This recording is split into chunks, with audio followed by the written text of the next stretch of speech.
Welcome students, आपका स्वागत है सीएमए हाइट्स चैनल पर। आज जो ये क्लास हम डिस्कस करने जा रहे हैं ये आपके सीएमए फाइनल लेवल पे पेपर नंबर 15 जो है उसको ये ग्रुप थर्ड का पेपर है, उससे रिलेटेड है। पेपर का नाम है strategic cost management decision making. तो ये आपका जो पेपर है ये आपका फाइनल लेवल पे ग्रुप थर्ड में आता है और जो हम ये क्लास ले रहे हैं वो स्टडी नोट को बेस मानते हुए ले रहे हैं। ये जो क्लास है इस क्लास का नंबर आपका है 81। तो दिस 81 इज बेसिकली 8181, राइट। तो अभी हम आपका जो इम्पोर्टेंट एक टॉपिक था उस पर चल रहे थे। 6.4 ट्रांसपोर्टेशन प्रॉब्लम्स हम करा रहे थे और अब हम बिल्कुल इस चैप्टर के आई बिलीव दिस में भी लास्ट क्लास फॉर दिस। तो अभी हम इसके इलस्ट्रेशन कर रहे थे और इलस्ट्रेशन करते करते 23 नंबर तक के इलस्ट्रेशन आई हैव एक्सप्लेन। अब हम 24 नंबर का इलस्ट्रेशन आपके साथ डिस्कस करेंगे। अब क्योंकि हम ऑलरेडी इस सब्जेक्ट में थोड़ा सा डीप में स्टडी कर चुके हैं तो इन दो इलस्ट्रेशन में मैं कुछ कॉन्सेप्ट आपको कुछ एडवांस लेवल पे थोड़ा फास्ट लेके चलूँगा। तो सिंपल पढ़ना शुरू करते हैं सवाल, जैसे हमारा मेथड है करने का। Illustration number 24, a manufacturing company has 3 plants at location of X Y and Z. तो इनके पास एक्स वाई जेड लोकेशन पे 3 प्लांट्स हैं, यानी कि सप्लाईज हैं। बेसिकली सप्लाई यहाँ लिख भी दिया इन्होंने। Which supply to the distributor located at A B C D and E. इनके पास 3 प्लांट्स हैं जहाँ पे ये कुछ मैन्युफैक्चरिंग करते हैं और इनके डिस्ट्रीब्यूशन सेंटर जो है यानी कि डिमांड सेंटर जो है वो 5 डिमांड सेंटर हैं। 5 demand centre A B C D के और ई के नाम से इन्होंने यहाँ दिए हुए हैं। Monthly capacities are 80, 50, 90 unit respectively. Means ये सप्लाईज हैं आपकी जो कैपेसिटी है प्लांट की उनके पास। Monthly requirement of distributors are 40, 40, 50, 40, 80। तो ये ए बी सी डी और ई जो डिस्ट्रीब्यूशन सेंटर है उनकी डिमांड यहाँ दी हुई है। Unit transportation cost are given below in rupees. तो ये मैट्रिक्स दिया हुआ है, बेसिकली इसको कॉस्ट मैट्रिक्स बोल सकते हैं। ये ट्रांसपोर्टेशन का मैट्रिक्स ही दिया हुआ है। मुझे लगता है मुझे इसको ज़्यादा एक्सप्लेन करने की ज़रूरत नहीं है, हम पहले ही बहुत सारे सवाल कर चुके हैं। हमें क्या करना है, determine an optimum distribution for the company in order to minimise the total transportation cost. तो देखो आपका मिनिमाइजेशन का सवाल है, सिंपल सा। तो इसको आगे बढ़ते हैं, करते हैं। तो हम इसको वैम मेथड से ही करेंगे, हमें इसको मिनिमाइज करना है। तो चलते हैं वैम मेथड पे, लेकिन मैं आपको चलता हूँ एक नए पेज पर, ठीक है। देखिए मैंने आपका यहाँ पे ये प्रॉब्लम को लिख लिया है। हम इसको प्रॉब्लम को वैम मेथड से यूज करेंगे, गूगल अप्रोक्सीमेशन मेथड हम जिसको बोलते हैं, या इसको पेनल्टी मेथड भी बोलते हैं। तो देखिए ये सबसे मैंने जो स्टेप बताए थे उसमें देखना होता है कि प्रॉब्लम बैलेंस है कि अनबैलेंस है सबसे पहले। तो इसके लिए आप देखिए सप्लाई और डिमांड यहाँ पे देखिए कितनी कितनी है। तो 80 + 50 130 और आपका ये कितना हो गया 90। तो ये आपका हो गया 130 + 90 220। 220 is the supply and demand is 40 + 40 80 + 50 130 and 40 170 and 80 250। तो आपका क्या है, सप्लाई जो है वो कितनी है 220, डिमांड कितनी है आपकी, कितनी डिमांड बन रही है, डिमांड बन रही है 250। तो सप्लाई कम है, इसका मतलब ये अनबैलेंस प्रॉब्लम है। किस तरह की प्रॉब्लम है ये, अनबैलेंस प्रॉब्लम है। इसकी बैलेंसिंग करने के लिए हमें क्या करना पड़ता है, एक डमी सप्लाई को हम इंट्रोड्यूस करेंगे। डमी सप्लाई को कैसे इंट्रोड्यूस करेंगे और कितनी सप्लाई हमें चाहिए, हमें देखिए क्या चाहिए, हमें बेसिकली चाहिए कि डिमांड और सप्लाई बराबर हो जाए। तो आपकी जो है सप्लाई कितनी कम है, सप्लाई आपकी कम है 30 यूनिट्स, राइट। तो 30 यूनिट्स को आप एक डमी सेंटर बनाएंगे, डमी प्रोडक्शन सेंटर या डमी सप्लाई सेंटर कहें, और से वो डमी सप्लाई सेंटर क्या होगा, वो डी होगा मान लो, और वो कितनी सप्लाई कर सकता होगा, 30। तो इस केस में आपकी क्या होगी, डिमांड और सप्लाई जो है दोनों आपकी बराबर हो जाएंगी, डिमांड और सप्लाई बराबर हो जाएंगी 250 और 250, दोनों 250 हो जाएंगी। ये जो आपका डमी जो सप्लाई है, इस पे जो कॉस्ट होगी इसके सारे सेल्स की, वो कितनी होगी, 0 होगी। तो अभी आपकी जो प्रॉब्लम है वो अनबैलेंस से कैसी हो चुकी, बैलेंस हो चुकी। मैं जो अभी बोल रहा हूँ, मैं ये मान के बोल रहा हूँ कि आपने पहली मेरी क्लास देखी हुई है, ठीक है। तो 250 अब आपकी ये प्रॉब्लम बैलेंस हो गई। सेकंड हमारा क्या होता था कि ये प्रॉब्लम मैक्सिमाइजेशन की है कि मिनिमाइजेशन की है। तो ये तो मिनिमाइजेशन की है, वी कैन डायरेक्टली प्रोसीड। अगर ये अगर मैक्सिमाइजेशन की होती तो उसका तरीका क्या होता है कि हाईएस्ट कॉलम की जो एंट्री होती है उसमें से सारे कॉलम की एंट्री को माइनस करके लिखते हैं, तो उससे हमें एक लॉस मैट्रिक्स बनता है। ये ऑलरेडी एक मिनिमाइजेशन की प्रॉब्लम है, तो इसमें ऐसा करने की आवश्यकता नहीं होती। सीधे हम प्रोसीड करते हैं पेनल्टी मेथड पे। तो देखिए, पेनल्टी निकालने के लिए रो वाइज स्कैन कीजिए। इसमें आपको कितनी पेनल्टी मिलेगी, देखिए सबसे छोटा एलिमेंट 3 है, इस रो के लिए हम बात कर रहे हैं।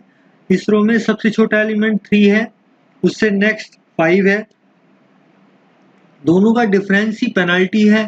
तो कितना डिफरेंस है, इसका डिफरेंस 2 है, तो इस रो के लिए पेनल्टी 2 हो गई। आगे चलते हैं।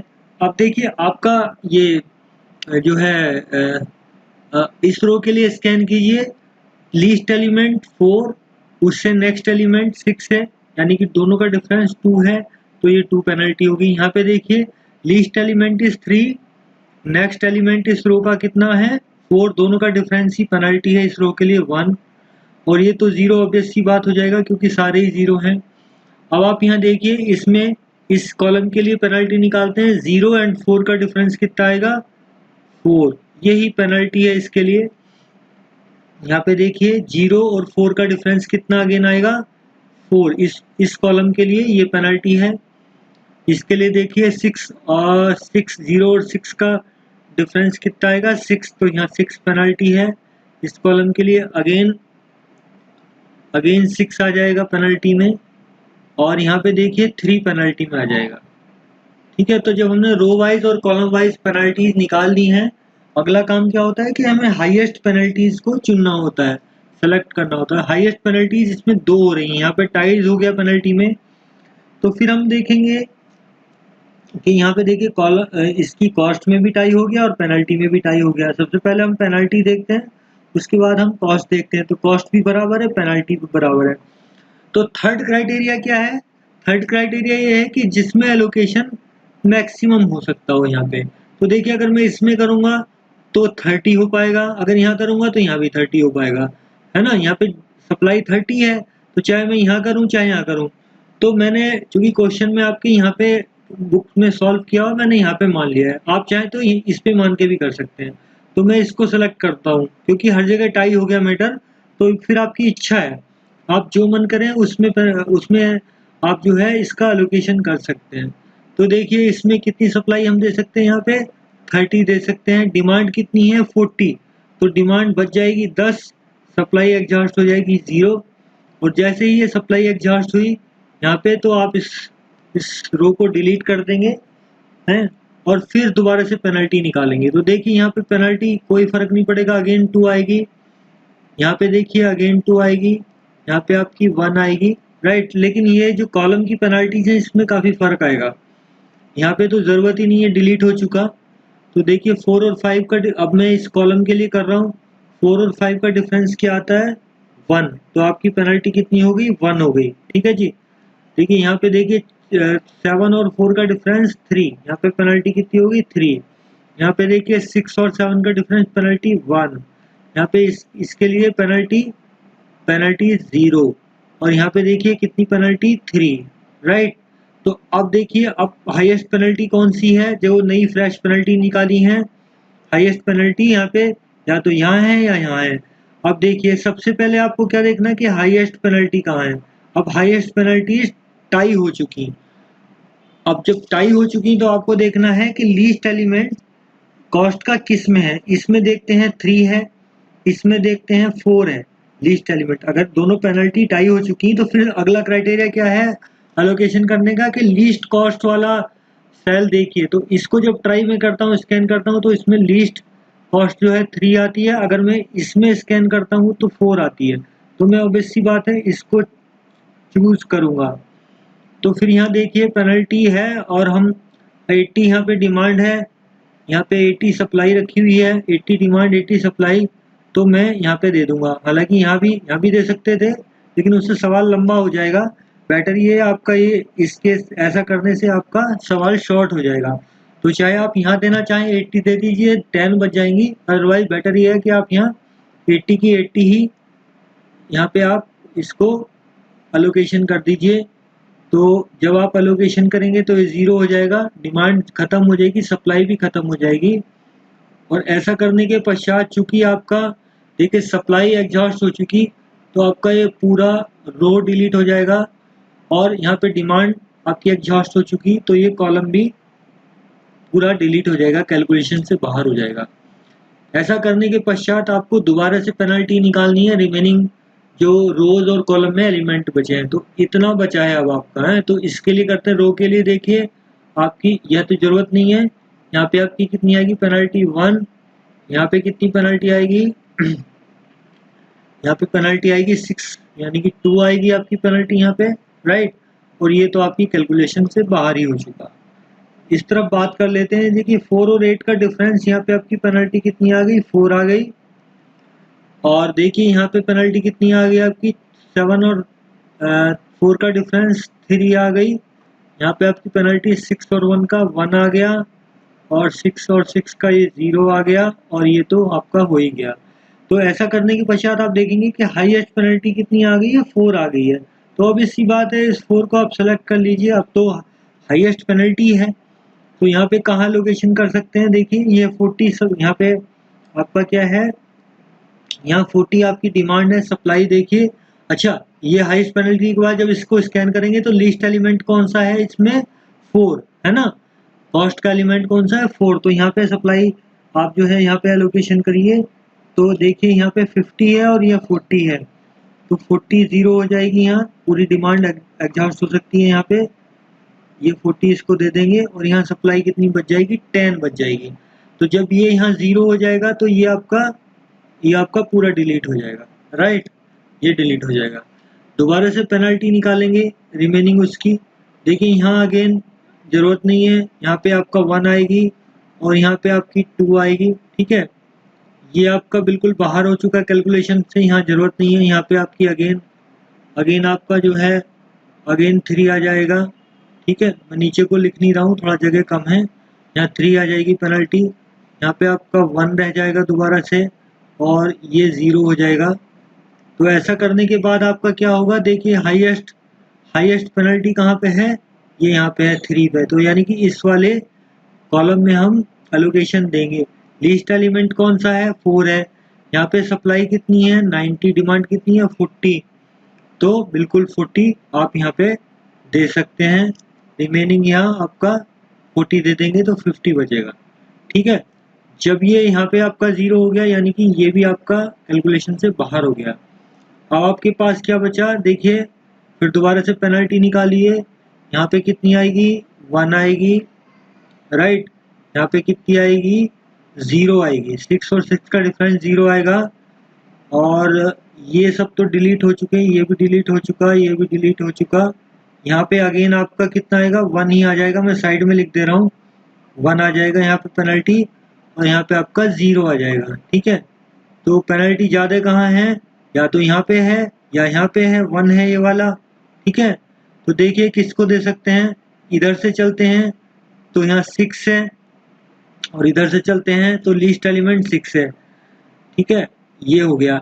लेकिन एक चीज है, अगर आप यहाँ से अब यहाँ देखिए पेनल्टी टाई हो रही थी, फिर कॉस्ट भी टाई हो गई। यहाँ इधर इस रो को सेलेक्ट करूँ तो 6 हो गया, इस कॉलम को सिलेक्ट करूं तो 6 हो गया। तो थर्ड क्राइटेरिया क्या है?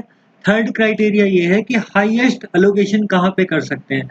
तो देखिए अगर मैं यहाँ इसको एलोकेशन देता तो ये 10 हो जाता, केवल 10 ही दे पाता है। अगर मैं इसको सेलेक्ट करता 1 को, अगर मैं कॉलम वाले 1 को सेलेक्ट करता हूँ पेनल्टी को, ये वाली को, तो आप कितने एलोकेशन दे सकते हैं? देखिए यहाँ 50 दे सकते हैं, यहाँ 50 दे सकते हैं।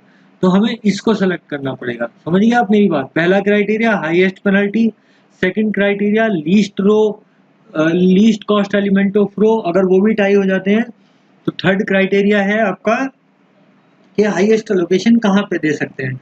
देखिए ऐसा करने से क्या होगा, अगर ये आप 3 स्टेप फॉलो करेंगे तो आपकी सवाल की लेंथ बहुत कम हो जाएगी, बहुत शॉर्टली वो आपका सॉल्व हो जाएगा।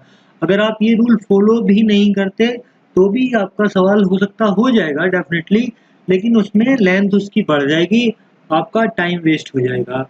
तो बेहतर है मैंने इसको ये चूज कर लिया। अब देखिए यहाँ पे मैं कितना करूँ, 50 एलोकेशन कर सकता हूँ, 50 सप्लाई खत्म, 50 डिमांड खत्म, यानी कि ना सप्लाई का झंझट रहा ना डिमांड का झंझट रहा। ठीक है। अब ऐसा करने के पश्चात क्या हुआ, आपके पास केवल यही बचा, ये वाला ही सेल बचा। यहाँ पे सप्लाई कितनी है? 10 है, 10 है, डिमांड कितनी है? 10 है, तो इसको 10 दे देते हैं। ये आपकी जो है सप्लाई खत्म, यहाँ पे आपका डिमांड खत्म, और ये सेल भी आप डिलीट कर दो। तो हमने अब सारी एलोकेशन कर दी है, सारी सप्लाई हमारी खत्म हो चुकी है, सारी डिमांड हमारी एग्जॉस्ट हो चुकी है। अब हम देखते हैं कि हमने जो एलोकेशन किया है, या हमने जो ये इसमें जो ये एक तरह से जो हमने ये सॉल्व किया है, ये क्या रियल में इसकी ऑप्टिमम है कि नहीं। इसकी टेस्टिंग के लिए हमें क्या करना पड़ता है, यूवी टेस्ट या मोडी टेस्ट बोलते हैं। चलो यूवी टेस्ट ही बोल देते हैं आराम से। यूवी टेस्ट के लिए उससे पहला क्या स्टेप है, हमें देखना पड़ता है कि आप डीजनरेट तो नहीं हो गया सॉल्यूशन। जो हमने सॉल्यूशन निकाला है इसमें डीजनरेसी तो नहीं है, तो ये कैसे चेक होगा। एक हम देखेंगे कि m प्लस n माइनस 1 कितना है। m क्या है? Number of rose. n क्या है? Number of column. तो number of rows 1 2 3 4, number of rows आपकी कितनी है? 4 है। ठीक है। और नंबर ऑफ कॉलम कितने हैं? 5 हैं। तो ये 9 हो गया, और इसमें से आप -1 करेंगे तो कितना आएगा? 8। यानी कि m प्लस n माइनस 1 की वैल्यू 8 है।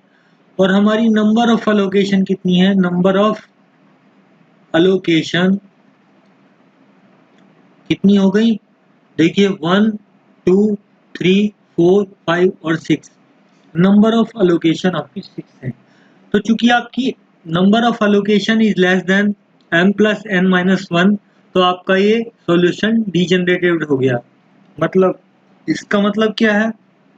इसका मतलब ये है कि इसको हमें जो आगे यूवी टेस्ट करने के लिए हमें एलोकेशन भी उतनी चाहिए जितना m प्लस n माइनस 1 है। तो इसको डीजनरेसी कैसे खत्म करेंगे? आप मेरी बात समझ रहे हैं कि नहीं। हम यूवी टेस्ट के लिए परफॉर्म करना चाहते हैं।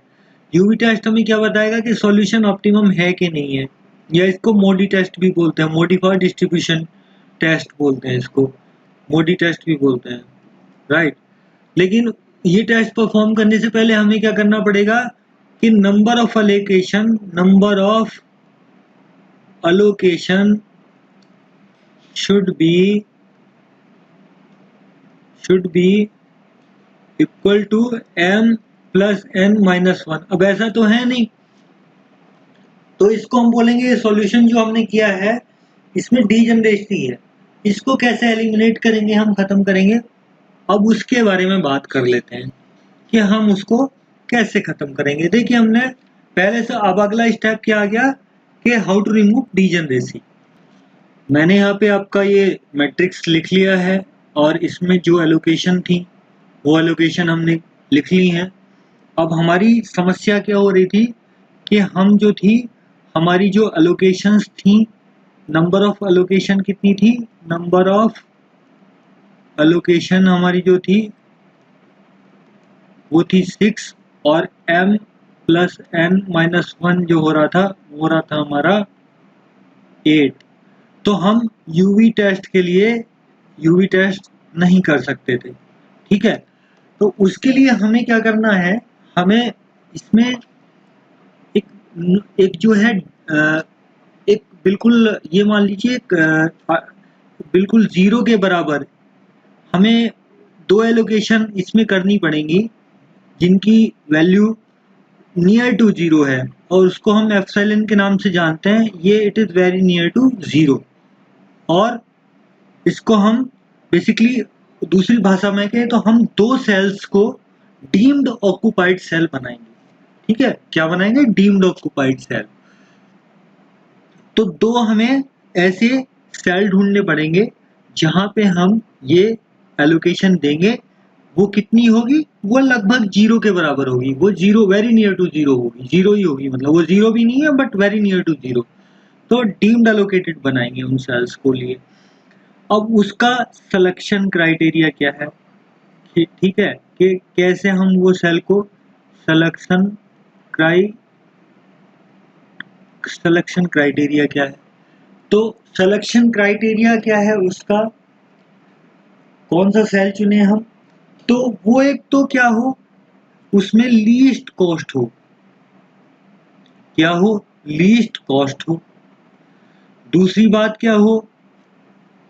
लीस्ट कॉस्ट तो दिख जाएगी आपको। दूसरी बात क्या हो?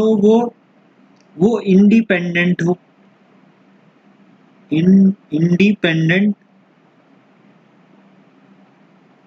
इंडिपेंडेंट सेल हो वो। और तीसरा ऑब्वियस है वो अनऑक्यूपाइड हो, अनऑक्यूपाइड सेल हो। तो जो ये सेल तीन कंडीशन पूरी करेगा हम उसमें एलोकेशन करेंगे, जो हमारी नोशनल एलोकेशन है, और हम उसको डीम्ड ऑक्यूपाइड सेल बना देंगे, जिससे कि हमारी ये नंबर ऑफ एलोकेशन 6 हो जाएंगी। तो हमें दो यहाँ पे दो सेल सेलेक्ट करने पड़ेंगे। तो सबसे पहले लीस्ट क्राइटेरिया वाले सेल देखिए, आपको ऑब्वियस सी बात दिख रही है, ये जीरो वाले हैं। तो जीरो वाले ये 5 हैं, लेकिन इसमें ये ऑक्यूपाइड है तो ये बाहर हो जाएगा। केवल ये 3 बचेंगे, 4 बचेंगे, 1 2 3 और 4। इन चारों में से हम कोई सा भी चूज कर सकते हैं। इंपॉर्टेंट क्राइटेरिया क्या बचा? अब इंडिपेंडेंट सेल होना चाहिए। इंडिपेंडेंसी कैसे चेक करेंगे? फॉर एग्जांपल मैंने यहाँ पे इसको सेलेक्ट कर लिया, मान लो मैंने कहा कि यहाँ एक एप्सिलॉन में देना चाहता हूँ, तो ये इंडिपेंडेंट सेल है या नहीं? लीस्ट कॉस्ट तो दिख रहा है, इंडिपेंडेंट है कि नहीं ये कैसे चेक करेंगे? देखो मैं यहाँ से लूप लगाने की कोशिश करता हूँ। मैंने अगर लूप लगाया तो मैं ऐसे चला, यहाँ टर्न ले सकता हूँ, ऐसे चला, ऐसे चला, यहाँ टर्न ले सकता हूँ, ऐसे चला और यहाँ वापस आ गया। तो मैंने यहाँ लूप लगा दिया। जैसे ही मैंने लूप लगाया इसका मतलब ये इंडिपेंडेंट सेल नहीं है, ये क्राइटेरिया फुलफिल नहीं करता, मतलब ये इंडिपेंडेंट सेल आपका नहीं है। अच्छा, इसको चेक करें तो इसमें लूप बनता है क्या? देखिए इधर चल सकते हैं तो यहाँ पहुँचेंगे, यहाँ टर्न ले सकते हैं, लेकिन आगे कहीं हमें टर्न मिलने का नहीं जिससे हम यहाँ आ जाएं। तो ये इंडिपेंडेंट आपका हो गया। अगर इस तरफ चलेंगे तो देखो टर्न ले ही नहीं सकते। तो ये क्वालिफाई आपका, ये सेल आपका क्वालिफाई कर गया। ये इंडिपेंडेंट भी है, लीस्ट कॉस्ट भी है और अनऑक्यूपाइड भी है। इसमें देखिए, इससे देखिए यहाँ से अगर चलेंगे, लूप लगाने की कोशिश करते हैं, कॉस्ट तो इसकी भी लिस्ट है, तो यहाँ से यहाँ टर्न हो जाएंगे, यहाँ टर्न हो जाएंगे, लेकिन आगे कहीं टर्न नहीं हो पाएंगे जो यहाँ पे आ जाएं। टर्निंग हम कहाँ कर सकते हैं? केवल अलोकेटेड सेल पे या ऑक्यूपाइड सेल पे। तो ये भी इंडिपेंडेंट है। ये तो ऑक्यूपाइड है तो इसको टेस्ट ही नहीं करना है। इसको देखेंगे, देखिए यहाँ से शुरू करते हैं तो इधर चल सकते हैं, यहाँ टर्न ले लेंगे, यहाँ टर्न ले लेंगे, लेकिन यहाँ आगे टर्न लेने का कोई रास्ता नहीं है हमारे पास, तो हम यहाँ नहीं हो पाएंगे। तो ये भी आपका एक कैसा सेल है? ये भी आपका एक इंडिपेंडेंट सेल है। तो इसमें इन तीनों में से आप कोई भी सेल में अपनी ये नोशनल एलोकेशन दे सकते हैं। ठीक है, जो ये नोशनल क्वांटिटी है इसको आप क्या कर सकते हैं? इसको डीम्ड ऑक्यूपाइड बना सकते हैं। तो आपकी जो स्टडी नोट में दिया हुआ है, ये वाला सेल दिया हुआ उन्होंने, ये वाला सेल दिया हुआ है, तो मैं इसी को ले लेता हूँ। तो एक मैंने इसको मान लिया, तो एप्सिलॉन 1 यहाँ पे दे दिया मैंने। मुझे दो दो सेल्स को डीम्ड ऑक्यूपाइड बनाना है तो एक तो मैंने बना दिया। अब मैं बाकी देखूंगा कि भाई और कहाँ पे लीस्ट कॉस्ट है। तो नेक्स्ट लीस्ट कॉस्ट जो दिख रही है वो इन सब में जो अनऑक्यूपाइड है ये दिखती है 3, क्योंकि ये तो ऑक्यूपाइड है तो केवल ये दिखती है। तो एक आप एप्सिलॉन 2 की एलोकेशन यहाँ पे कर देंगे, ठीक है। एक आपने यहाँ पे कर दी और ये क्या इंडिपेंडेंट है, हाँ ये देखना जरूरी था।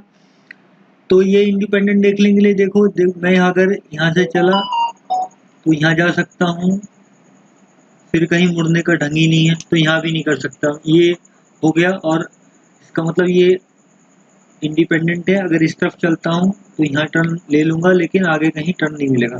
तो ये आपका क्वालिफाइड करता है, तीनों कंडीशन ये फुलफिल करता है। तो हमने दो सेल सेलेक्ट कर लिए जहाँ पे हमने उनको डीम्ड ऑक्यूपाइड बना दिया। अब हमारी नंबर ऑफ एलोकेशन कितनी हो गई, 6 + 2 हो गई, यानी कि अब हम यूवी टेस्ट कर सकते हैं, ठीक है। तो हमने यहाँ पे एलोकेशन कर दी। तो यूवी टेस्ट करने के लिए हम क्या करते हैं, हम यहाँ क्या करना होता है, हमें यहाँ U1 U2 U3 और U4, इसी तरह से आपको यहाँ पे V1 V2 V3 V4 और V5 की वैल्यू को निकालना पड़ता है, ठीक है। ये यूवी टेस्ट आपका होता है।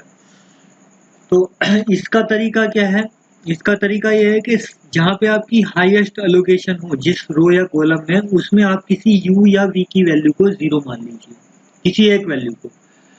अब इसमें हाईएस्ट किस रो में एलोकेशन है, देखिए यहाँ पे हाईएस्ट है तो यहाँ पे आप इसको क्या मान लीजिए, u3 को 0 मान लीजिए। तो जैसे ही आपने u3 को 0 माना, अब हम बाकी वैल्यू निकालेंगे। मैथमेटिकल अगर फॉर्म में देखूं मैं इसे, तो ये बेसिकली क्या है, Cij, हम कर क्या रहे हैं, Cij is equal to Uij plus Vij। और ऐसा हम किसके लिए कर रहे हैं, ये हम कर रहे हैं आपके ऑक्यूपाइड सेल के लिए, ऑक्यूपाइड सेल्स के लिए ये बात कर रहे हैं। Cij बेसिकली क्या है, Cij is nothing but the जो ये कॉस्ट लिखी हुई है, ठीक है, जो ये कॉस्ट लिखी हुई है हर एक सेल के लिए वो Cij है। और ये केवल ऑक्यूपाइड सेल के लिए बात हो रही है, ठीक है। तो देखिए अगर मैं ये कहूँ कि ये 3 जो लिखा है फॉर एग्जांपल, वो यहाँ एक वैल्यू लिखी होगी प्लस यहाँ एक वैल्यू लिखी होगी, उन दोनों का सम है, ऐसी कुछ बात है। या जैसे यहाँ मैं कहूँ कि ये जो 3 लिखा है वो U3 प्लस यहाँ V5 का सम होगा। तो देखिए यहाँ पे आपका 0 है, यहाँ कोई वैल्यू मिसिंग है, जिससे इन दोनों को U3 और V5 को जोड़ने से आपका आंसर 3 आना चाहिए। तो यहाँ क्या मिसिंग होगा, 3 होगा, ऑब्वियस सी बात है, ठीक है। इसमें क्या है, बड़ी ऑब्वियस सी बात है। अच्छा, ऐसी हम देखिए इसके लिए बात करते हैं जिसको हमने 0 बनाया है, U3 की वैल्यू को 0 लिया था। यहाँ पे चेक करेंगे, देखिए V3 और U3 की वैल्यू को अगर हम सम करें तो 6 आता है। U3 ऑलरेडी 0 है तो V3 कितना होगा, 6 होगा। बस 6 + 0 = 6।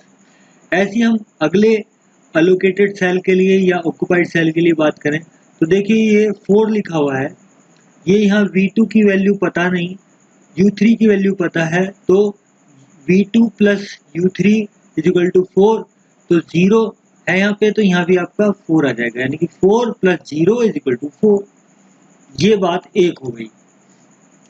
अच्छा, अब बाकी ऑक्यूपाइड सेल के लिए बात कर ली जाए तो देखिए आप यहाँ देखिए यहाँ पे 0 लिखा हुआ है, इसके लिए बात करते हैं। यहाँ पे 0 लिखा हुआ है, यहाँ पे 6 लिखा हुआ है, तो क्या है ये 0 क्या है, 0 is the some of U4 + V3। तो U4 मिसिंग है, V3 की वैल्यू 6 दी हुई है, 6 + समथिंग = 0 मीन्स 6 - 6 = 0। तो यहाँ मिसिंग वैल्यू इसकी आपने निकाल ली। अच्छा, सेम चीज आप यहाँ जब ये रूल लगाएंगे तो देखिए ये 0 जो है किस किस का सम है, V4 + U4 का। U4 दिया हुआ है, V4 मिसिंग है, तो ये यहाँ क्या होगा, 6 होगा। 6 + -6 = 0। तो इस तरह से हमने ये वैल्यू निकाल दी। अब देखिए यहाँ कैसे निकालेंगे, देखिए यहाँ पे ये क्या होगा, ये जो 6 लिखा हुआ है इस अलोकेशन के लिए बात करते हैं, इस ऑक्युपाइड सेल के लिए बात करते हैं। ये 6 किसका सम है, V4 प्लस U2 का, ठीक है। तो यहाँ देखिए 6 है और यहाँ कुछ मिसिंग है, इनका आंसर 6 है, तो 6 plus something is equal to 6 means 6 plus 0 is equal to 6। तो हमने अगला ये ढूंढ लिया। अच्छा, अब आप इसी प्रकार देखिए इस पे जाइए यहाँ पे। तो जब हम यहाँ पे आते हैं तो देखिए V1 plus U2 is equal to 4। तो V1 की वैल्यू मिसिंग है, U की वैल्यू 0 है, something plus 0 is equal to 4 means what that something is 4। तो 4 प्लस 0 इज इक्वल टू 4। इस तरह से आपने V1, V2, U3, V1, V2, V3, V4 और V5 की वैल्यू निकालनी। अब लास्ट वैल्यू आपके पास ये बची है। तो देखिए यहाँ पे आपका क्या होगा, V5 पे देखिए क्या हो, ये V5 प्लस U1 की वैल्यू 3 है, यानी कि V5 प्लस U1 को जोड़ेंगे तो आंसर 3 आएगा। तो V3 plus something is equal to 3 means something क्या है, समथिंग इज 0। तो इस तरह से आपने U और V की वैल्यू निकाल दी, ठीक है। अब हम क्या कर रहे हैं, UV टेस्ट कर रहे हैं ये। अच्छा, जब सारी ये U और V की वैल्यू आपको प्राप्त हो जाती है तो अगला हम काम करेंगे डेल IJ निकालने का। और डेल IJ हम किसके लिए निकालेंगे, डेल IJ जो हम निकालेंगे वो मैथमेटिकली क्या होगा, CIJ plus UIJ plus VIJ, ऐसा होगा। लेकिन चलो इतने कॉम्प्लेक्सिटी में नहीं पढ़ना है। हो क्या रहा है बेसिकली, ये जो हम काम करेंगे किसके लिए करेंगे, अनऑक्यूपाइड सेल्स के लिए काम करेंगे। और वैसे इसकी इंटरप्रिटेशन क्या है, ये एक अपॉर्चुनिटी कॉस्ट है, चलो उसको भी ज़्यादा कॉम्प्लेक्सिटी मत करो। ये हम अनऑक्युपाइड सेल के लिए बात करेंगे और ये निकलेगी कैसे, कि हमने बताया आपको कि CJ जो है, CJ तो कुछ भी नहीं, जो ये कॉस्ट लिखी है वही CJ है। तो हम इसमें जो आपके अनऑक्युपाइड सेल है उसमें अपॉर्चुनिटी कॉस्ट निकालेंगे। तो उसमें जो ये कॉस्ट लिखी हुई है और इसमें देखेंगे कि ये U और V की जो करस्पॉन्डिंग वैल्यू है उनके सम से कितना ज़्यादा है या कम है, वो हमें देखना है, ठीक है। तो जैसे फॉर एग्जांपल सारे अनअलोकेटेड या अनऑक्युपाइड सेल के लिए बात करेंगे। तो देखिए CJ जो आपका है ये लिखा हुआ है, फॉर एग्जांपल इसके लिए बात करता हूँ। तो हमें डेल IJ निकालना है। डेल IJ क्या है, CJ मतलब ये 5, और V और U की वैल्यू को सम करो और इसमें से माइनस करो, वही डेल IJ बनेगा। भाई इन दोनों की वैल्यू को करस्पॉन्डिंगली, जैसे फॉर एग्जांपल इसके लिए करस्पॉन्डिंग U करस्पॉन्डिंग V की वैल्यू को सम करो और इसमें से माइनस करो। तो जो आंसर आए उसको यहाँ लिखो, यही डेल IJ है। तो 1 है मान लो, मैं इसको सर्कल वैल्यू कर देता हूँ आसानी के लिए। आप और कोई भी मेथड यूज कर सकते हैं जो आपको बुक में अच्छा लगे या जो भी आपको समझ में आए। मैं इसको सिंप्लिसिटी के लिए सर्कल कर देता हूँ।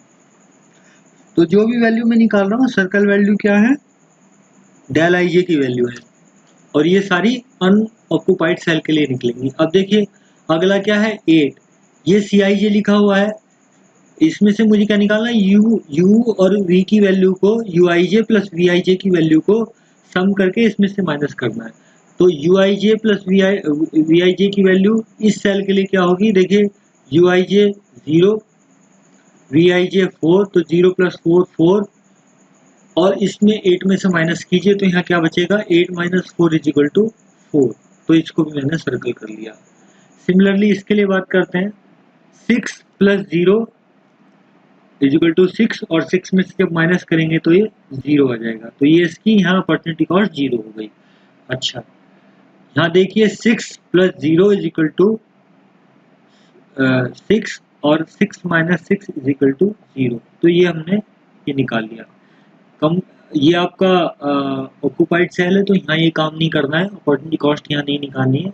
इसके लिए देखते हैं करस्पॉन्डिंग U और V की वैल्यू का पहले सम कीजिए।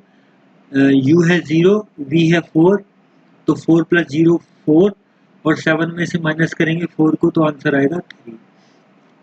यहाँ के लिए देखते हैं, देखिए 6 plus 0 is equal to 6, 6 plus 0 is equal to 6, और 7 माइनस 6 तो 1, राइट, यहाँ 1 आपका आ गया। ये आपका सेल ऑलरेडी अलोकेशन है, ऑक्यूपाइड है, इसको नहीं छोड़ देंगे हम, यहाँ डेल आई जे नहीं निकालेंगे, यहाँ पे डेल आई जे निकालेंगे। तो देखिए यहाँ जब आप डेल आई जे निकालेंगे तो करस्पॉन्डिंग यू और वी की वैल्यू को पहले सम कीजिए, 0 प्लस यू की वैल्यू 0, वी की वैल्यू 3, तो 3 हो गया आंसर, और 6 में से जब 3 को माइनस करेंगे तो आंसर आएगा 3।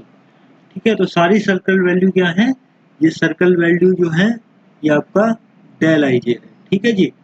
अच्छा, यहाँ पे बात करते हैं u और v की वैल्यू। देखिए 4 माइनस 6 यानी कि -2, और जब 0 में से -2 करेंगे तो आपका आंसर क्या आ जाएगा, 2 आएगा। 0 माइनस -2, माइनस माइनस मतलब प्लस हो जाएंगे, तो ये पॉजिटिव 2 आपके पास यहाँ मिलेगा। सिमिलरली इस सेल के लिए देखिए u और v की वैल्यू को सम कीजिए, 4 प्लस -6 यानी कि -2, और 0 माइनस 2, 0 माइनस -2 मतलब 2 प्लस का 2। तो ये अगला आपका यहाँ लोकेशन है, ऑक्यूपाइड है, ये भी ऑक्यूपाइड है। लास्ट देखते हैं 3 माइनस 6 मतलब कि -3, और जब 0 माइनस -3 मतलब +3। तो इस तरह से आपने सर्कल वैल्यू या मैं कहूँ कि अपॉर्चुनिटी कॉस्ट आपने यहाँ पे निकाल ली।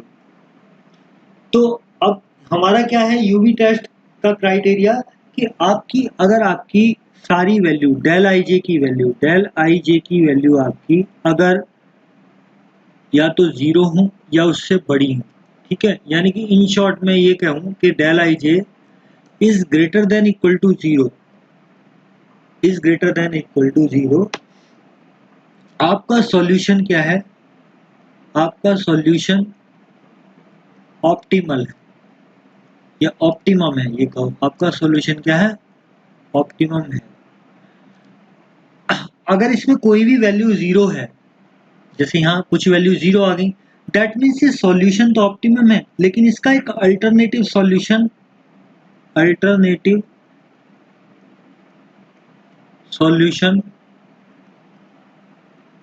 एग्जिस्ट करता है, अल्टरनेटिव सॉल्यूशन एग्जिस्ट करता है। अगर ये सारी वैल्यू 0 से ज़्यादा होंगी तो ये वो सॉल्यूशन ऑप्टिमम भी होगा और यूनिक भी होगा।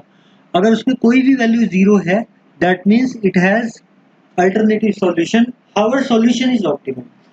और अगर इसमें कोई भी वैल्यू नेगेटिव आ जाए डेल आई जी की, मैं आपको समझाने के लिए कह रहा हूँ, आपका सवाल हो चुका वैसे, तो डेल आई जी की अगर कोई भी वैल्यू नेगेटिव आ जाए तो फिर ये सॉल्यूशन ऑप्टिमम नहीं होता, और फिर इसके लिए हमें फिर लूप लगाने पड़ते हैं, जो हमने पहले आपको सवाल में बताए थे। इस प्रेजेंट केस में ये सॉल्यूशन आपका ऑप्टिमम हो चुका। जब ये सॉल्यूशन आपका ऑप्टिमम हो चुका तो हम इसकी करस्पॉन्डिंग कॉस्ट निकालेंगे, ठीक है, जो कि आपकी सारी डेल आई जे क्या है बेसिकली आपका, मैं लिख देता हूँ आपकी सुविधा के लिए, अपॉर्चुनिटी कॉस्ट है बेसिकली, ठीक है। तो ये मैं आपको सब ज्ञानवर्धन के लिए बता रहा हूँ, जिससे आप सवाल को आप समझ सकें। तो जब आपका ये सॉल्यूशन रीच हो चुका तो फिर ये सॉल्यूशन तो ऑप्टिमम है, अब इसकी आप कॉस्ट निकाल दीजिए। तो कॉस्ट कैसे निकालेंगे, देखिए मैं कॉस्ट अब निकाल के आपको दिखाता हूँ, ठीक है। चलिए, तो मिनिमम कॉस्ट कैसे निकलेगी, जो हमारी एलोकेशन हमने देखी थी, जैसे आप ए प्लांट से कहाँ पे सप्लाई कर रहे थे, आप ई पे सप्लाई कर रहे थे, और कितनी यूनिट कर रहे थे, 80 यूनिट कर रहे थे, और इसमें हमारी कॉस्ट कितनी थी, 3, है ना। ऐसे आप बी ए एक्स से कर रहे थे, एक्स पे कहाँ पे कर रहे थे, ई पे। वाई पे आप कहाँ से कर रहे थे, वाई प्लांट से जो सप्लाई हो रही थी आपकी, इसमें आपकी 2 जगह सप्लाई हो रही थी, एक ए पे हो रही थी और आपकी एक डी पे हो रही थी।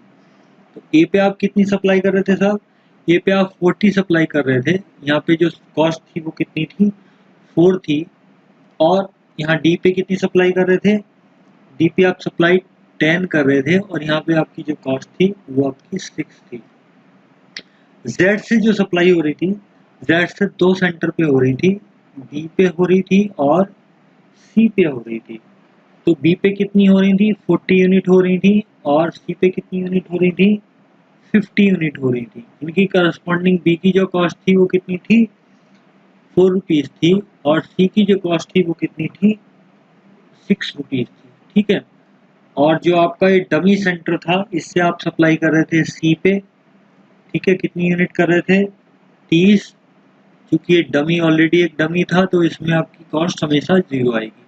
तो इसको आप सॉल्यूशन करिए तो ये आपका आएगा 240, इसको आप करेंगे तो आपका आएगा 160, ये आपका आ जाएगा 60, ये आपका आ जाएगा 160 again, and this will be 300, this will be 0। तो आपकी टोटल कॉस्ट क्या आ गई, तो आपकी टोटल कॉस्ट आ गई, इनको सम करेंगे तो आएगा ये रुपीज़ कितना, 920। ठीक है, तो इस तरह से आपकी ये कॉस्ट आ गई।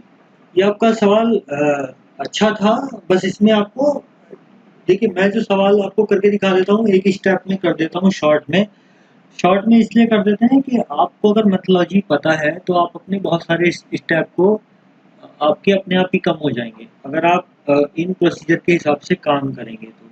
ठीक है, तो इस तरह से ये आपका जो है ये आपका सवाल हो जाता है। अब हम इसके आपके एक लास्ट सवाल है जो कि आपका है 25 नंबर आई बिलीव, हम उस पर चलते हैं। ये बहुत सिंपल सवाल है, मुझे लगता नहीं आपको इसमें आप उलझने की ज़रूरत है। बस एक आग्रह है आपसे कि आप जो है जैसे 6.4 टॉपिक को देख रहे हैं तो उसकी सारी क्लास को आप सीक्वेंस में देख लीजिएगा। ठीक है, चलिए मैं शुरू करता हूँ। आपका लास्ट सवाल है इस टॉपिक का 25 इलस्ट्रेशन। देखिए, Anand batteries has 3 plants XYZ. It product torch batteries is sent in the trucks to the warehouse situated at ABCD for the delivery। मतलब ये टॉर्च की बैटरी बनाते हैं और इनके पास 3 प्लांट हैं XYZ। इनके प्रोडक्ट जो है जो टॉर्च बैटरी ये बनाते हैं उसको वो कहाँ पे भेजते हैं, उस टॉर्च की बैटरी को ये ट्रकों में भेजते हैं वेयर हाउस जो है इनके ABCD। The shipment production runs and storage capacity are given on the basis of the truckload per week। Truckload per week के हिसाब से इन्होंने सारी कैपेसिटी ट्रकलोड की और प्रोडक्शन ट्रकलोड कितनी है वो दिए हुए हैं। The costing of transportation is also given on basis of truckload. तो नीचे इन्होंने आपकी कॉस्टिंग भी दी हुई है ट्रांसपोर्टेशन की। The plant have their working capacity and the warehouse are different size depending on the market demand. ठीक है, द फॉलोइंग टेबल शोज, क्या टेबल क्या दिखाती है, देखिए टेबल आपकी क्या है, द कैपेसिटी डिटेल दी हुई है प्लांट की, ट्रकलोड कैपेसिटी और प्रोडक्शन ट्रकलोड्स दिए हुए हैं। ठीक है, आपके ये अगर इन शॉर्ट में कहूँ तो ये सवाल ऐसा है कि ये वाले आपके वेयर हाउस डिमांड हैं और ये आपकी सप्लाईज हैं, ये ट्रकलोड में दी गई है, इससे कोई कंफ्यूज होने की ज़रूरत नहीं है ज़्यादा। ठीक है, ये कोई बहुत बड़ी इसमें कोई दिक्कत नहीं है। टेबल 2 में क्या दिया हुआ है, ट्रांसपोर्टेशन कॉस्ट दी गई है। आप अगर सिंपल मान के ये चलो कि XYZ पे आपकी जो सप्लाई है 48, 32 और 40 है। मैं सिंपल कर देता हूँ सवाल को। आपके पास जो 3 प्लांट है उनकी प्रोडक्शन कैपेसिटी क्या है, इतनी मान लो ये है, और आपके जो वेयर हाउस पे डिमांड कितनी है, 120 120। तो आपकी सप्लाई और डिमांड बराबर है। सबसे पहले तो ये बैलेंस प्रॉब्लम है। ठीक है, और ये कॉस्ट की बात कर रहा है तो मिनिमाइजेशन की प्रॉब्लम भी है। ठीक है, अब इन्होंने क्या दिया है, ट्रांसपोर्टेशन कॉस्ट पर ट्रकलोड दी हुई है 100 रुपये। ये तो कोई बात नहीं, इसको भी अभी फुल टाइमिंग के लिए आप बहुत ज़्यादा तवज्जो मत दीजिए। ये आपकी ट्रांसपोर्टेशन कॉस्ट का मैट्रिक्स दिया हुआ है। ठीक है, पर ट्रकलोड के हिसाब से जो आपकी प्रोडक्शन, जैसे एक्स से हम ए सेंटर पे लेते हैं तो 6 रुपीज़ आपका आएगा। ठीक है, तो ये दिया हुआ है, ये सिंपल आपका अभी के सवालों के हिसाब से ये आपका क्या है, कॉस्ट मैट्रिक्स दिया हुआ है।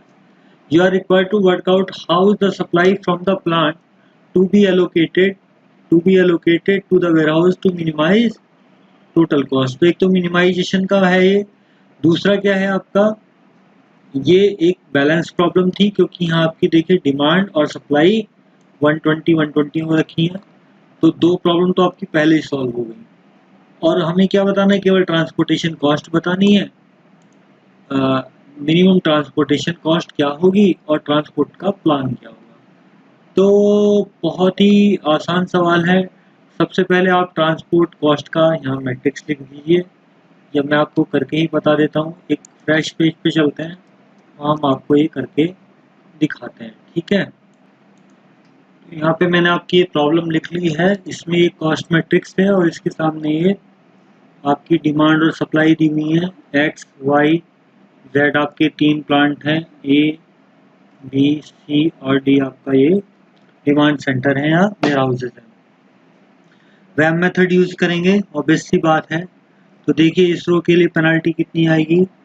इस रो के लिए आपको पेनल्टी निकालनी पड़ेगी। Least element is 3.5, next is 6, दोनों का डिफरेंस आएगा 2.5, तो पेनल्टी 2.5। यहाँ पे देखेंगे, यहाँ पेनल्टी 2 और 4 के बीच का डिफरेंस यानी कि 2, और यहाँ पे देखेंगे 1.5 और 3 यानी कि 1.5। आपने सारी रोज के लिए निकाल ली, कॉलम के लिए एक्सरसाइज करेंगे।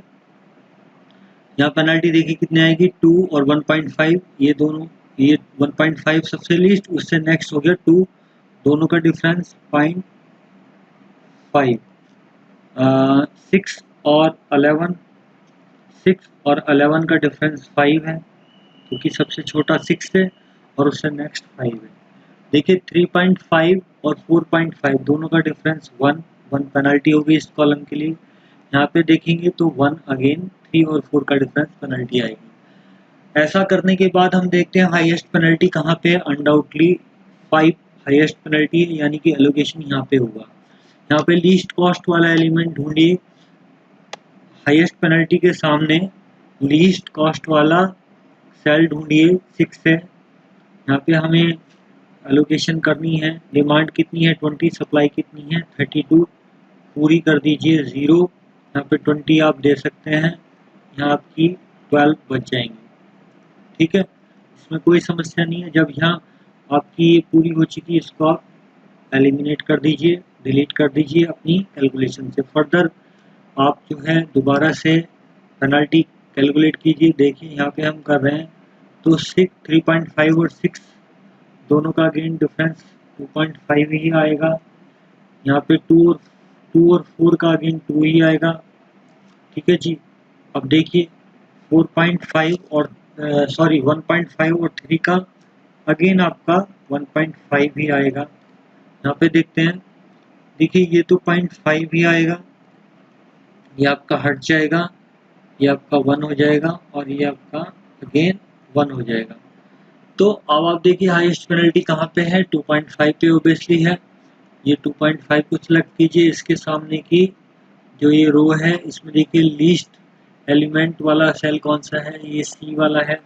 यहाँ पे डिमांड कितनी है 40, सप्लाई कितनी है 48, यहाँ पे आप 40 दे दीजिए, तो ये 0 हो जाएगा और ये आपका 8 रिमेनिंग रह जाएगा। तो जब ये आपका यहाँ पे 0 आ गया डिमांड के सामने, इसको आप डिलीट कर दीजिए। फिर दोबारा से पेनल्टी निकालते हैं। देखिए 6 का डिफरेंस 0 आता है। फिर देखेंगे आप 4 और 2 का डिफरेंस 2 आता है, और 3 और 1.5 का अगेन 1.5 ही डिफरेंस आता है।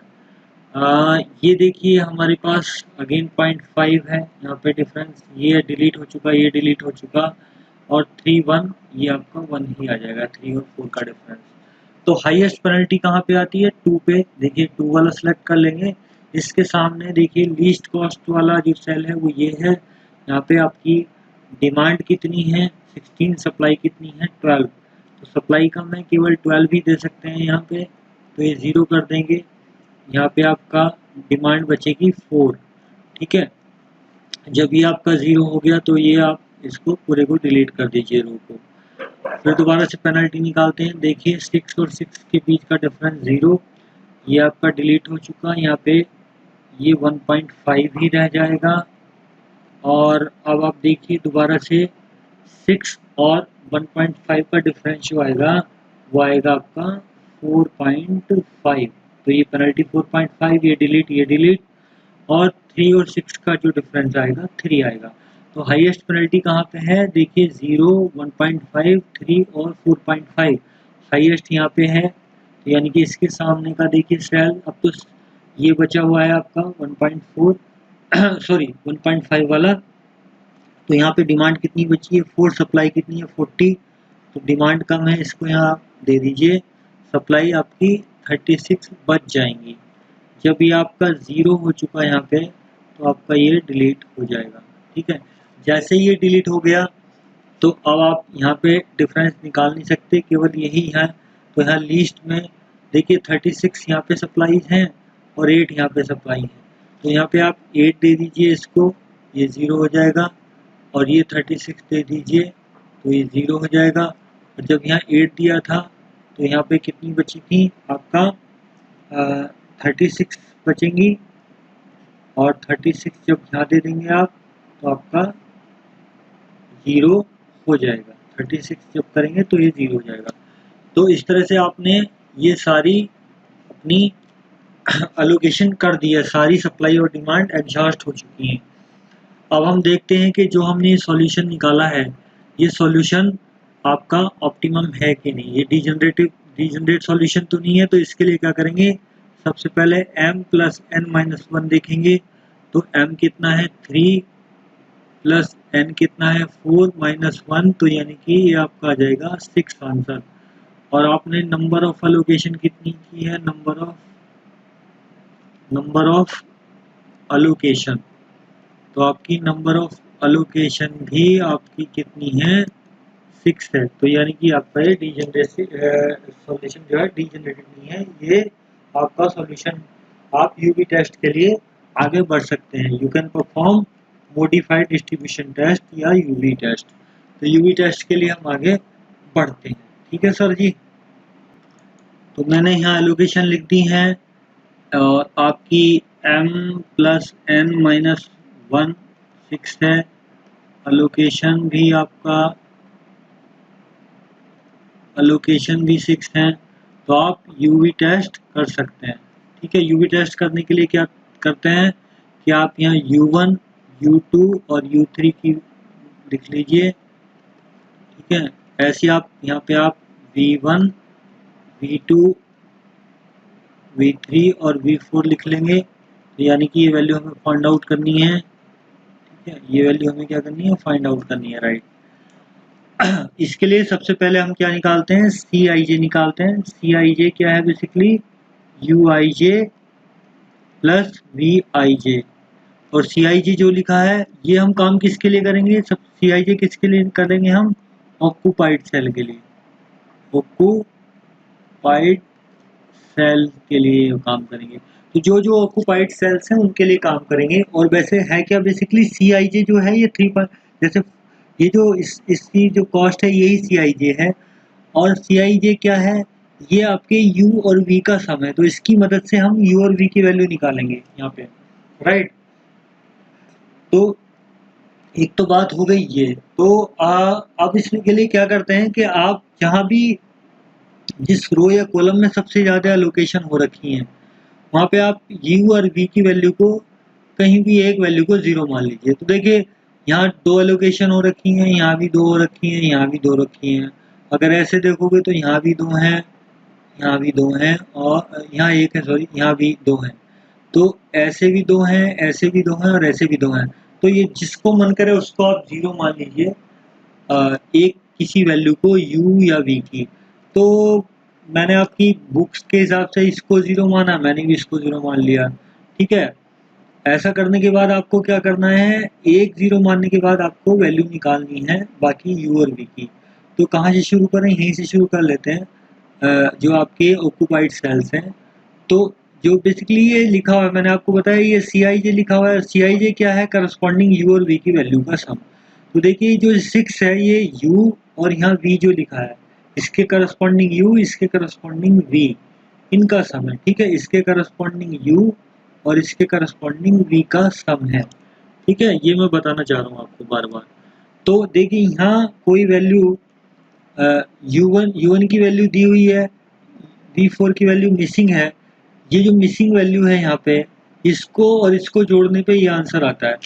तो किसी वैल्यू में मैं क्या 0 को जोड़ूं तो आंसर जो आता है वही वैल्यू बन जाती है, यानी कि मिसिंग वैल्यू यहाँ पे आपकी 6 है। सिमिलरली अब यहाँ की बात करते हैं, तो ये वैल्यू कितनी आएगी 3.5 आ जाएगी सिमिलर पैटर्न पे। तो जैसे V3 plus U1 is equal to 3.5, तो ये मिसिंग वैल्यू आप निकाल सकते हैं। देखिए अब हम यहाँ के लिए बात कर लेते हैं। ये जो आपका है 6 और 3 है, तो यहाँ आपका क्या होगा, 6 में कुछ चीज़ जुड़ रही होगी तो आंसर 3 आ रहा होगा, तो रियल में यहाँ क्या हो रहा होगा, -3 हो रहा होगा। ठीक है जी, हो रहा होगा कि नहीं। अब हम ये देखिए इसकी बात करते हैं, ये हम सब सारे काम किसके लिए कर रहे हैं, ऑक्यूपाइड सेल के लिए। तो देखिए यहाँ पे कोई वैल्यू मिसिंग है, इसमें अगर हम ये जोड़ते हैं तो 1.5 आंसर आ जाता है। तो यहाँ पे क्या होगा 4.5 में आप -3 को -3 करेंगे तो आंसर आपका ये आ जाएगा 1.5, तो ये वैल्यू मिल गई। अब देखिए इसकी मदद से जो ये 4.5 है और यहाँ पे ये U2 है, तो ये वैल्यू निकालेंगे। देखिए ये भी एलोकेटेड सेल है आपका, ये वाला। तो ये 2 जो है, this value plus this value, इन दोनों का सम है। तो यहाँ पे क्या होगा 2, यानी कि यहाँ -2.5 आ रहा होगा। ठीक है, जब 4.5 - 2.5 इक्वल टू 2। तो इस तरह से हमारी सारी वैल्यू u और v की वैल्यू निकल चुकी है। अच्छा यहाँ के लिए देख लेते हैं, ये v2 की वैल्यू बची गई है। ये क्या है, देखिए 6 क्या है, यहाँ पे कोई वैल्यू है और यहाँ वैल्यू है, इनका जो आंसर है वो 6 है। तो देखिए यहाँ पे क्या होगा 8.5 होगा, 8.5 - 2.5, मतलब बेसिकली तो जोड़ना है इनको, u2 plus v2 is equal to 6। तो एज ऑलरेडी u2 is -2.5, तो what was the missing value of v2, 8.5. so with this we have calculated the value of uv for occupied cell. अब हमें क्या निकालना है, अगला काम क्या करना है, हमें करना है अनऑक्युपाइड सेल, अनऑक्युपाइड सेल्स। तो जो अनऑक्युपाइड सेल्स के लिए है उसके हमें निकालना है del i J. Del i जे क्या होता है, अपॉर्चुनिटी कॉस्ट। ये होता क्या है mathematically, C I J plus U I J plus V I और जे। ठीक है, तो ये किसके लिए हम काम करते हैं, ये करते हैं अनऑक्युपाइड सेल के लिए। तो शुरू करते हैं। देखिए सी आई जे तो आपको पता है, ये है लिखा हुआ। सी आई जे में से करस्पॉन्डिंग यू और वी की वैल्यू का सम आप माइनस करेंगे तो आपको डेल मिल जाएगा। जैसे इसे इसके लिए ये अनऑक्युपाइड सेल है, अनलोकेटेड सेल है। यहाँ के लिए देखिए पहले 4.5 प्लस इसको जोड़िए, मतलब V1 प्लस U1 की वैल्यू को जोड़िए तो आपका आएगा 4.5, और इसको 6 में से माइनस करेंगे तो आपका आएगा 1.5। तो ये आपका डेल आ गया। इसको मैंने आपको सर्कल में बंद कर लिया, जितने डेल हैं मैं सर्कल में लिखता हूँ उनको, मेरी ऐसी प्रैक्टिस है। आप भी कोई प्रैक्टिस अडॉप्ट कर सकते हैं। ऐसे ही देखिए यहाँ देखेंगे तो पहले V2 और U1 का सम कीजिए, 8.5 प्लस 0 इज इक्वल टू 8.5, और जो इसको 11 में से माइनस करेंगे तो आपका आंसर आ जाएगा 2.5। ठीक है, तो ये आपका 2.5 हो गया। ये दोनों एलोकेटेड सेल हैं या ऑक्युपाइड सेल हैं, इनकी हम बात नहीं करेंगे। ये फर्दर दोनों ऑक्युपाइड सेल हैं, ये भी हमारे काम के नहीं है क्योंकि हम यहाँ डेल आई जे निकाल रहे हैं। यहाँ पे देखते हैं, देखिए ये 5 जो है, पहले आप इन दोनों वैल्यू को प्लस कीजिए, V3 प्लस U2 की वैल्यू को करेंगे तो आंसर 1 आएगा। 3.5 माइनस 2.5, मतलब बेसिकली जोड़ना होता है, तो 3.5 प्लस -2.5 तो करेंगे तो आंसर 1 आएगा, और जब 5 में से इसको माइनस करेंगे तो आंसर 4 आ जाएगा। ठीक है, तो ये मैंने सर्किल कर ली। आगे बात करते हैं। देखिए 6 माइनस 2.5, मतलब 6 में से 2.5 को आप माइनस कर दीजिए तो आपका आएगा 3.5, और जब आप इसमें से 4 में से इसको माइनस करेंगे तो ये आंसर आ जाएगा 0.5। ठीक है, तो 0.5 आपका ये अपॉर्चुनिटी कॉस्ट आ गई। ये ऑक्युपाइड सेल है, यहाँ बात नहीं करेंगे। यहाँ पे देखिए 8.5 माइनस 3 यानी कि 5.5, 5.5 11 में से माइनस करेंगे तो क्या आएगा 5.5 ही आ जाएगा आंसर। यहाँ पे देखिए 3.5 प्लस माइनस 3.5 यानी कि 0.5 ही बचेगा, और 4 माइनस 0.5 करेंगे तो 4.5 माइनस 0.5 करेंगे तो आंसर क्या आएगा 4 आ जाएगा। तो आपने इस तरह से सारी डेल आई जे की वैल्यू निकालनी है। यूवी टेस्ट आपका हो चुका है। यहाँ पे क्या देखेंगे कि सिंस, क्योंकि आपकी क्या है, all del i j are greater than equal to 0, और यहाँ तो इनफैक्ट आपका जो है 0 से ज़्यादा ही है सारी। ठीक है, तो आपका क्या है, सॉल्यूशन इज, जो ये सॉल्यूशन आपने निकाला है, solution is optimum, solution is optimum and unique. ठीक है, तो जो आपने ये सॉल्यूशन निकाला था ना, तो ये डीजेनरेटेड सॉल्यूशन था, और ये सॉल्यूशन में सारी वैल्यू डेल आई जे की जो है आपकी वो पॉजिटिव आई है, तो ये सॉल्यूशन आपका यूनिक भी है और ऑप्टिमम भी है। तो ये सॉल्यूशन तो निकाल लिया। अब इसकी कॉस्ट क्या है, वो कॉस्ट हम निकालते हैं। ठीक है, तो वो कॉस्ट क्या आएगी, देखिए आपका जो अलोकेशन हो रखा था उसके हिसाब से आप कॉस्ट निकालिए। देखिए आप एक्स से जो सप्लाई कर रहे थे वो किस किस को कर रहे थे, सी और डी लोकेशन को कर रहे थे। वाई से जो आप सप्लाई कर रहे थे वो कर रहे थे आप ए और बी को, जो आपने इनिशियल बेसिक फिजिबल सॉल्यूशन निकाला था। और जेड से जो आप कर रहे थे वो आप सप्लाई कर रहे थे किस किस को, ए को और डी को। कितनी कितनी की क्वांटिटी कर रहे थे, जो एक्स से कर रहे थे सी को, और डी को कितना कर रहे थे आप कर रहे थे 40 और 8, राइट। इनकी करस्पॉन्डिंग जो कॉस्ट थी वो 3.5 थी, और यहाँ पे जो करस्पॉन्डिंग कॉस्ट है वो 6 रुपये है पर ट्रक के हिसाब से। अच्छा, और यहाँ पे जो है आपका 12 आप कर रहे थे, ठीक है, 12 यूनिट कर रहे थे। इसकी कॉस्ट क्या थी, 2 रुपये थी। ये आपका 20 कर रहे थे, ये आपकी कॉस्ट थी 6 रुपये। यहाँ पे आप 4 यूनिट सप्लाई कर रहे थे, इसकी कॉस्ट जो थी वो थी 1.5। और यहाँ पे जो आप कर रहे थे वो आप 36 यूनिट्स कर रहे थे, कॉस्ट हो रही थी 3 रुपीज़। तो ये सारी कॉस्ट आप जब निकालेंगे, ये सारी कॉस्ट आप कैलकुलेट कर लीजिए, तो आपका ये आएगा 140, ये आपका आएगा 48, राइट, ये आपका आएगा 24, ये आपका आएगा 120, ये आपका आ जाएगा 6, और ये आपका आ जाएगा कितना, 108। तो जब आप इन सबको सम करेंगे तो आपका आंसर क्या आ जाएगा, 446। ठीक है, ये आपका आंसर आ जाएगा। ठीक है, हम देखते हैं क्या आंसर है, चलते हैं वहीं पे।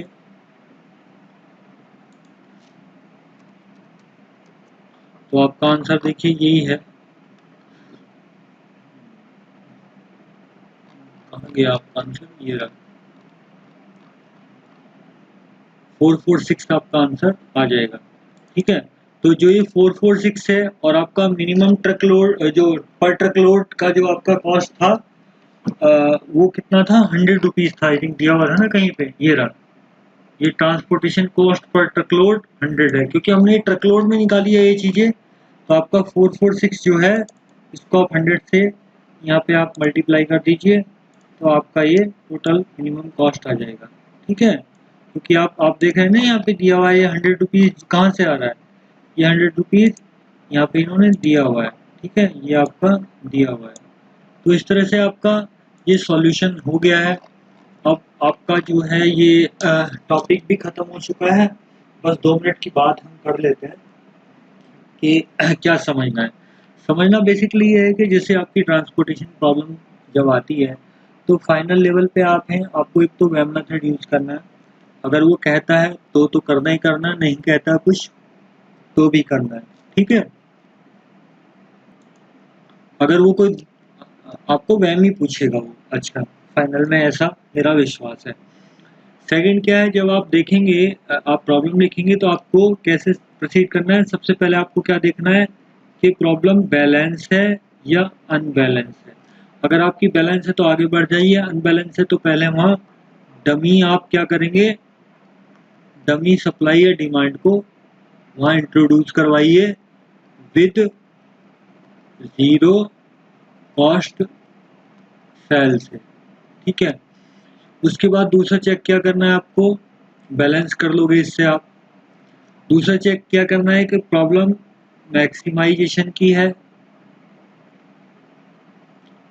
मैक्सिमाइजेशन की है या मिनिमाइजेशन की है, ठीक है। ये आपको चेक करना है मिनिमाइजेशन की, ठीक है। तो मिनिमाइजेशन की है तो आगे बढ़ जाइए। मैक्सिमाइजेशन की है तो उसको आप कैसे कन्वर्ट करेंगे, एक लॉस मैट्रिक्स बनाएंगे। लॉस मैट्रिक्स आप बनाएंगे। लॉस मैट्रिक्स कैसे बनता है कि हाईएस्ट कॉस्ट वाले जो हाईएस्ट जो सेल है वैल्यू दी हुई है उसमें से सारी वैल्यू को माइनस करके लिख देंगे। ऐसा करने के बाद आप वैम मेथड यूज करेंगे। आप क्या करेंगे, वैम मेथड यूज करेंगे। फिर आप एक टेस्ट देखेंगे कि m प्लस n माइनस 1 क्या है।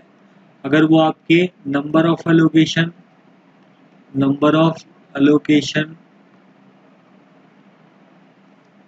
ठीक है के बराबर है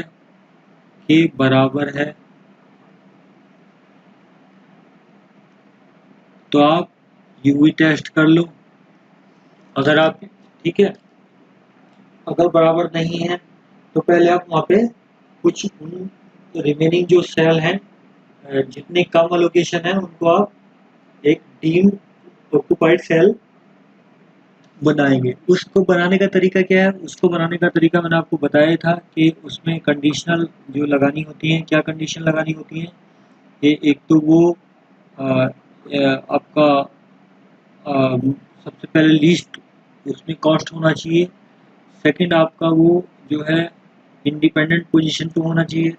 तो उस तरह से आप सेलेक्ट करके करते हैं। फिर आप फिर आप क्या करते हैं, सी आई जे की वैल्यू निकालते हैं, डेल आई जे की वैल्यू निकालते हैं। अगर डेल आई जे की वैल्यू सारी पॉजिटिव है या जीरो है तो आपका सॉल्यूशन ऑप्टिमम है, अदरवाइज आप लूप मेथड लगा के करते हैं। तो ये इस तरह का एक बेसिक फ्रेमवर्क मैंने बताया।